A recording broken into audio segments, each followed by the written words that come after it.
Hello, আসসালামু আলাইকুম। আজ রান্না করব ডিম দিয়ে, কই দিয়ে ভাজি আর মাছ দিয়ে, বেগুন দিয়ে, আলু দিয়ে তরকারি রান্না করব। চলেন রেসিপি শেয়ার করি। এখন মাছটাকে হলুদ লবণ মেখে ভেজে নেব। মাছটাকে হলুদ লবণ দিয়ে 5 মিনিট মেখে রেখে দিবেন। রেখে দিলে এটার মধ্যে হলুদ আর লবণটা ভালো করে ঢুকে। তাই এটাকে ভাজতে বসিয়ে দিলাম।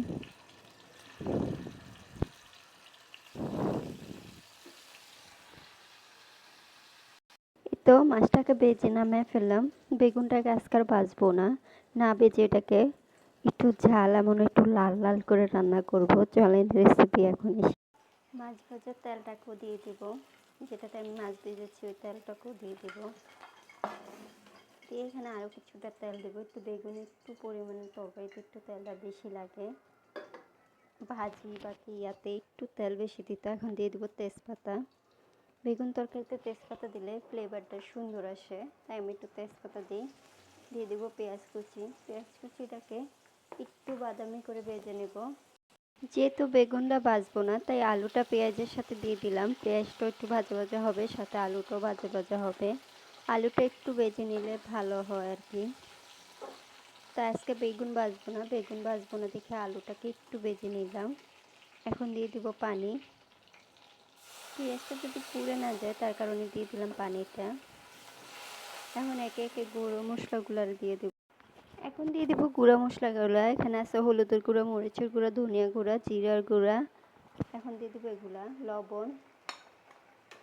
মশলাটাকে দিয়ে একটু রসুন বাটা দেবো। যদিও আমি বাটা মশলা খাই না তরকারির ভিতরে আমরা, তাই একটু বাটা মশলা দেবো, রসুন বাটাটাই দিব, অন্য কিছু না। রসুন বাটাটা পরিমাণে একটু কম দিবেন, আমি অল্প একটু দিলাম জাস্ট। যখন কষে তেলটা উপরে উঠে আসবে, এখন দিয়ে দেবো বেগুনটাকে। মশলার কাঁচা গন্ধটাও চলে গেছে রসুন বাটার। এভাবে রান্না করে খেয়ে দেখবেন, তরকারি খেতে খুবই ভালো লাগবে। আর উপর দিয়ে যদি আপনারা ভাজা জিরা গুঁড়াটা খান তাহলে উপর দিয়ে ছড়াই দিবেন। তবে বেগুনে একটু জিরা গুঁড়া বেশি দিতে হয়। দিয়ে দিলাম বেগুনটাকে।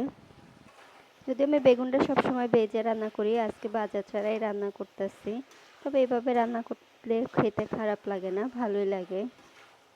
তবে এভাবে রান্না করে খেয়ে দেখবেন, খুবই ভালো লাগে খেতে। তাই এটাকে আরও কিছুক্ষণ কষিয়ে নেব। কষিয়ে দিয়ে দেবো ঝোলটা। তাই এটা কষতে থাকবে। তো আমি মাছটাও দিয়ে দিলাম। মাছটা দিয়ে আরও কিছুক্ষণ কষিয়ে নিলাম এটাকে। এভাবে কষিয়ে রান্না করে খেয়ে দেখবেন, তেলটা ছেড়ে দিচ্ছে। এখন দিয়ে দেবো ঝোলটাকে। ঝোলটা দিয়ে এটাকে কিছুক্ষণ ডেকে রাখবো। ঝোলটা আর ঝালটা আপনাদের পরিমাণ মতো। আমি যেহেতু এটা একটু পাতলা ঝোল করব, তাই একটু ঝোল দিলাম পরিমাণ বাড়াইয়া। তা আপনারা আপনাদের পরিমাণ মতো দিতে পারেন। আলুটাও সিদ্ধ হয়ে গেছে, এখানে আর সিদ্ধ হওয়ার কিছু নেই, শুধু বেগুনটা একটু সিদ্ধ হবে। ওকে, এটা হতে তরকারিটা হয়ে গেছে। এখন দিয়ে দেবো ধনিয়া পাতা। যেহেতু আমার কাছে ফ্রেশ ধনিয়া পাতা নেই, ফ্রোজেনটা আছে, তাই আমি ফ্রোজেনটাই দিলাম। যাতে ফ্রেশ ধনিয়া পাতা দিলে আরও বেশি ভালো লাগে খেতে। আর একটা কথা, ধনিয়া পাতা তো ধনিয়া পাতাই। এই তো রান্না শেষ।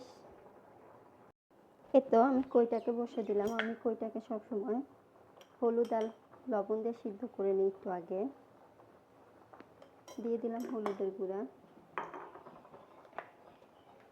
দিয়ে দেবো এখন লবণটা দিয়ে এটাকে ঢেকে রেখে দেবো কিছুক্ষণের জন্য। এটা সিদ্ধ হয়ে যাবে কিছুক্ষণের ভিতরে। তারপর এটাতে আলাদা করে ফোড়ন দিব পেঁয়াজ আর শুকনো মরিচ দিয়ে। এভাবে কই ভাজি করে দেখবেন, খেতে অসম্ভব মজা হয়। আবার ইচ্ছে করলে কইটাকে শুটকি দিয়ে এভাবে ভাজি করতে পারেন। শুটকি দিয়ে ভাজি করলেও কইটা খেতে ভালো লাগে। এই তো কইটা সিদ্ধ হয়ে গেছে। কইটাকে এখন একটা বাটিতে তুলে রাখবো। তুলে রেখে আমি এটাতেই বাগার দিয়ে দেবো কইয়ের ভিতরে। চলো, এখন দিয়ে দেবো তেলটাকে। তেল আপনাদের পরিমাণ মতো দিয়ে দেবো। 3টা শুকনো মরিচ, যেহেতু এটা আমি শুকনো মরিচ দিয়ে করি, ভাজিটা করি সবসময়, তাই শুকনো মরিচটা দিয়ে দিলাম। শুকনো মরিচটাকে একটু হালকা ভেজে নেবো। ভেজে নিয়ে দিয়ে দেবো পেঁয়াজ।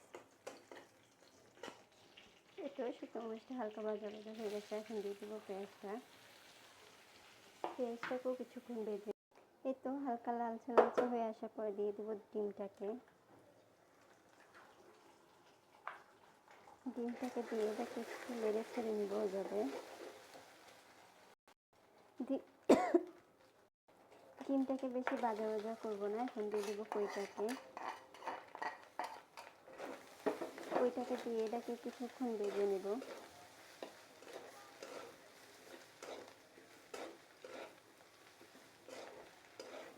এভাবে কই ভাজি করে খেয়ে দেখবেন, খেতে খুবই ভালো হয়। শুকনো মরিচের একটা ফ্লেভার থাকে, সেই জন্য এটা আরও বেশি ভালো লাগে।